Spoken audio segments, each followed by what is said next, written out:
There's a great cheese. Now, what kind is there? It's New York extra sharp cheddar. Boy, that's delicious. Well, I was born in West Philadelphia at St. Vincent's Hospital in 1924, and my family lived on Greenway Avenue in West Philadelphia. And about a year after I was born, we moved to Glen Olden, Delaware County.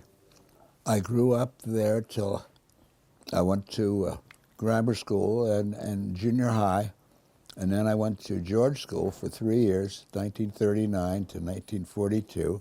I moved to Flushing, Long Island. My brother, Donald, had an apartment there, and I went up there and lived with him for a while, worked at the Good Humor Ice Cream Company for a bit, and then was stock clerk at American Airlines when I was drafted, probably around February that I was drafted. Yeah, February 22nd, I remember it well now.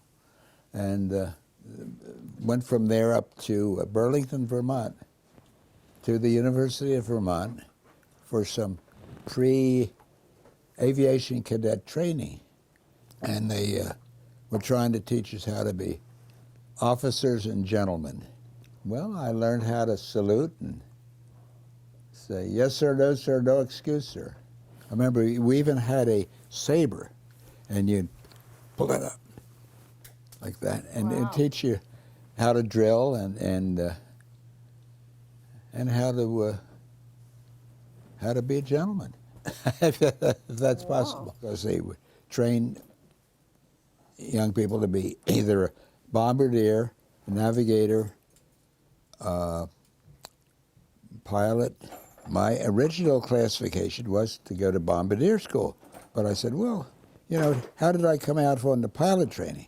Oh, you did okay, but so I said, well, I'd like to go to pilot training. So, but I was getting flight training, and I hadn't soloed yet.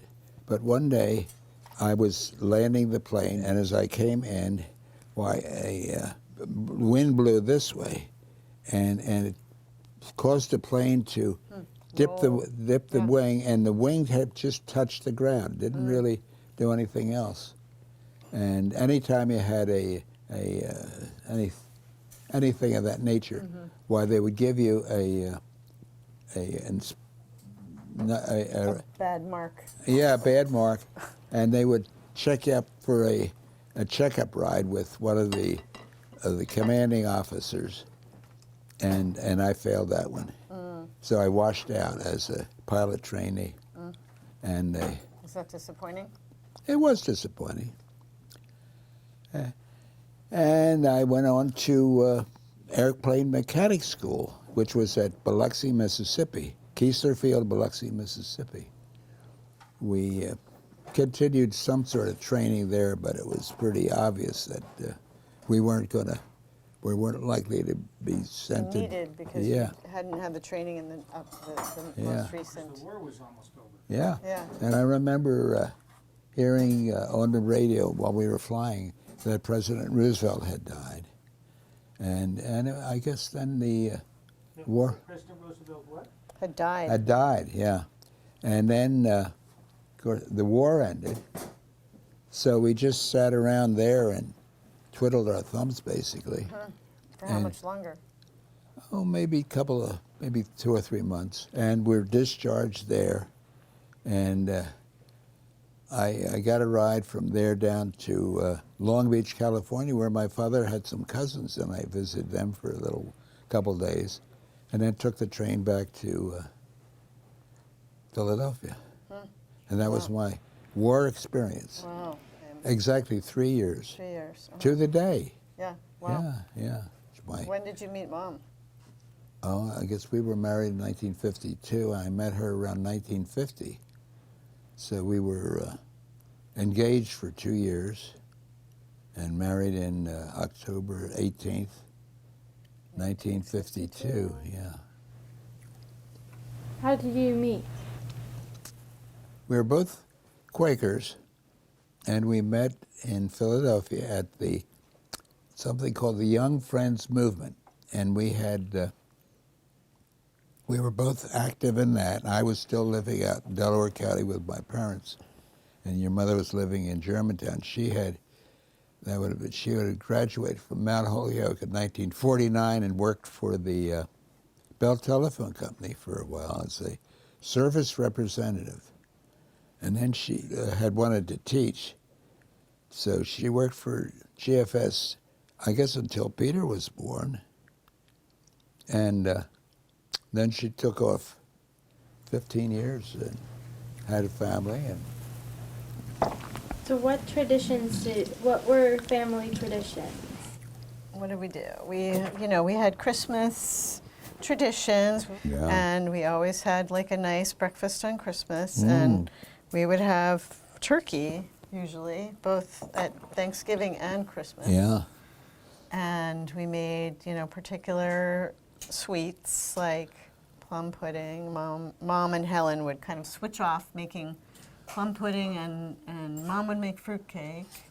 and orange and cranberry. Cranberry and orange, and the Grandma Much's relish. I still have a jar of Which that I in my know. refrigerator. And I remember going to Avalon to visit our friends there, and we'd pass a farm, and Shirley would stop and say, "Do you have green tomatoes?" "Oh, well, we don't have any out right now, but we'll be having them." She would say, "Well, we'll be coming back on Sunday afternoon. Could I pick up a half bushel of green tomatoes at that time?" "Okay, we'll have them ready for you." And sure enough, when we drove up that road, we'd stop there and we'd take them home, and that was the basic ingredient of the Grandma Much's green tomato relish. Very good. So we also did things like we would go and pick blueberries in the summer. That was a tradition. Blueberries, that's We right. picked a lot of blueberries. We would drive to New Jersey, and we'd go to a blueberry farm, and we would seriously pick blueberries for a couple of hours. Yeah. One summer that remains in my memory, we picked 75 pounds of blueberries, and they were 10 cents a pound. You remember that? Yeah. And then we'd bring them home, and we'd put them in the refrigerator, and we'd have a whole drawer, one of the vegetable and fruit drawers in the refrigerator. We would just fill it with blueberries. That was like, Yeah. oh my. And then we'd That have was great. blueberry pancakes or blueberry muffins. Boy. I, Yeah. yeah, that was great.